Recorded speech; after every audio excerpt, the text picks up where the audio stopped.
কয়েক দফা সময় পিছিয়ে অবশেষে বিকেল 4টায় জাতির উদ্দেশ্যে ভাষণ দিতে আসেন সেনাপ্রধান ওয়াকারুজ্জামান। তিনি বলেন, প্রধানমন্ত্রীর পদ থেকে পদত্যাগ করেছেন শেখ হাসিনা। এ সময় তিনি অন্তর্বর্তীকালীন সরকার গঠনের ঘোষণা দেন।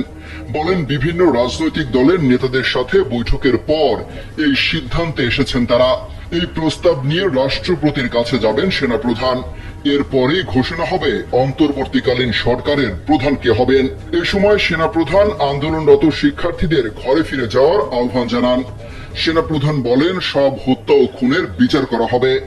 বক্তব্যের সময় তার উপর দেশবাসীকে বিশ্বাস ও আস্থা রাখার আহ্বান জানান। এর আগে জানা যায়, একটি সামরিক হেলিকপ্টারে করে দেশ ছেড়েছেন শেখ হাসিনা ও শেখ রেহানা।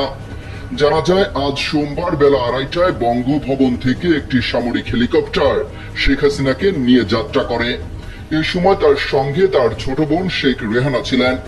সংশ্লিষ্ট সূত্র জানায়, তারা হেলিকপ্টারে ভারতের পশ্চিমবঙ্গের উদ্দেশ্যে রওনা দেন।